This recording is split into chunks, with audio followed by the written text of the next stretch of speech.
दोस्तों, मेरा नाम है धैर्येंद्र और आपका स्वागत है आपके मेरे चैनल पे। आज की वीडियो में बात करने वाले हैं कॉस्ट अकाउंटिंग के ऊपर।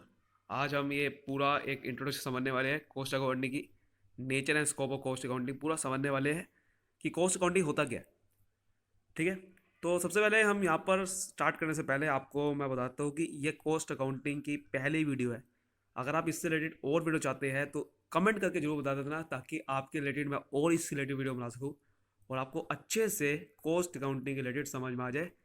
और आपको मैं और भी बताना चाहता हूँ, मैनेजमेंट अकाउंटिंग की मैंने वीडियो बना रखी है, प्लेलिस्ट में मिल जाएगी। और भी जितनी आप वीडियो देखना चाहते हैं आपको प्लेलिस्ट में सारी वीडियो मिल जाती है। तो ठीक है, प्लेलिस्ट को चेक करना बिल्कुल ना भूलना। चलिए स्टार्ट करते हैं।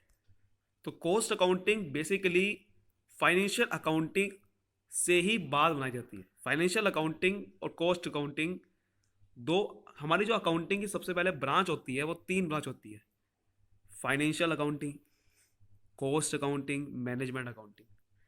फाइनेंशियल अकाउंटिंग में सबसे बड़ा एक फ्लो था, उसकी वजह से कॉस्ट अकाउंटिंग बनाई गई।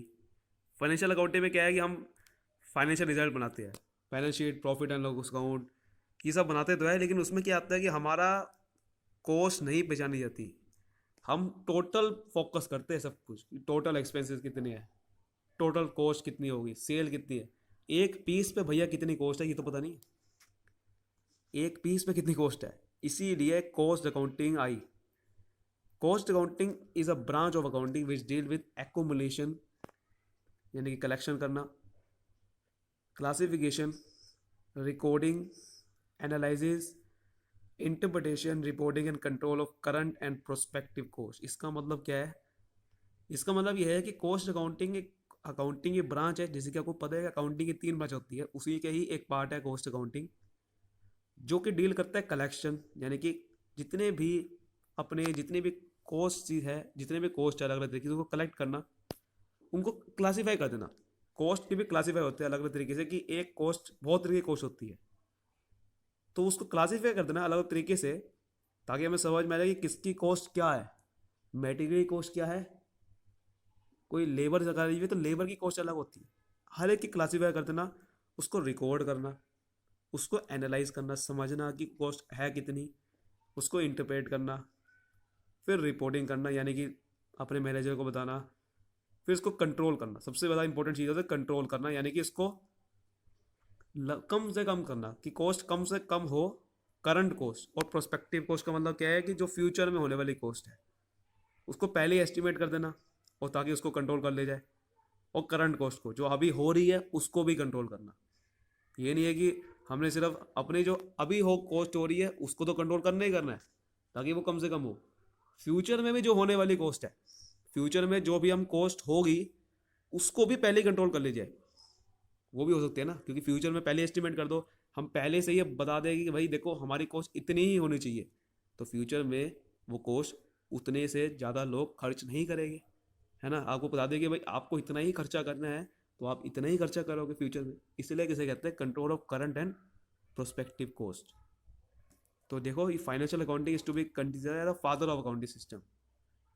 सो फाइनेंशियल अकाउंटिंग फादर है सबसे ज़्यादा, क्योंकि फाइनेंशियल अकाउंटिंग से ही, जैसे मैं बताया ना स्टार्टिंग में, कि फाइनेंशियल अकाउंटिंग के बाद ही एक तरह की कॉस्ट अकाउंटिंग बनती है। क्यों ऐसा कहा था? क्योंकि फाइनेंशियल अकाउंटिंग देखो फादर, फाइनेंशियल अकाउंटिंग से मेन चीज़ है, वहाँ से तो स्टार्ट ही फाइनेंशियल अकाउंटिंग से हुई थी ना। सबसे पहले फाइनेंशियल अकाउंटिंग ही आई थी, वो तो दरअसल बिजनेस के नेचर के हिसाब से जरूरत पड़ेगी कॉस्ट अकाउंटिंग की। कि आपका जो बिजनेस अगर ऐसा बिजनेस है जो कि आपको मैन्युफैक्चरिंग बिजनेस है, या ऐसा बिजनेस है जिसकी कॉस्ट निकालनी बहुत ज़रूरी है एक पीस की या एक यूनिट की, या फिर आप एक सर्विस बेच रहे हो, कुछ भी है, तो वहाँ पर कॉस्ट क्या होता है कि आपको निकालनी पड़ती है। तो वहाँ पर तभी आपको कॉस्ट अकाउंटिंग जरूरत पड़ेगी। ठीक है, तो यहाँ पर देखो इन्होंने बता रखा है फाइनेंशियल अकाउंटिंग क्या होती है। आपको पता ही देखो फाइनेंशियल अकाउंटिंग क्या होती है, सब कुछ ट्रेडिंग, जिसमें पी एल अकाउंट वगैरह सब बनाते हैं हम इसमें। कॉस्ट अकाउंटिंग क्या होती है? कॉस्ट अकाउंटिंग को दोबारा समझते हैं एक बार, इसको अच्छे से लिखा हुआ इन्होंने। Cost accounting explains the cost of production of a product और a service according to its component per unit as well as total. तो कॉस्ट अकाउंटिंग क्या करता है कि जितने भी प्रोडक्शन की, हमारा हमने प्रोडक्ट बनाना है, सर्विस बना रही है, उसकी कॉस्ट को बताता है कॉस्ट अकाउंटिंग में, according to its components per unit. जैसे कि होता है, मैं पर यूनिट के हिसाब से कि एक पीस हम बना रहे हैं या एक सर्विस बेचेंगे, उसकी कॉस्ट क्या होगी, एक कस्टमर को भेजेंगे तो उसकी कॉस्ट क्या होगी। तो उसकी कॉस्ट निकालने वो क्यों ज़रूरी क्यों होती है वो, क्योंकि आपको अगर बताना है कि यार आपको 10 कस्टमर को माल बेचना है, ठीक है, जैसे कि आपको अगर टिकट का एग्जाम्पल देते हैं, टिकट का एग्जाम्पल देते हैं, जैसे कि एक टिकट की अगर कॉस्ट है मान के चलो, एक टिकट की कॉस्ट है 10 रुपये। अब हमने पैसेंजर 500 पैसेंजर को टिकट बेची, ठीक है, 500 पैसेंजर को टिकट बेची मान के चलो।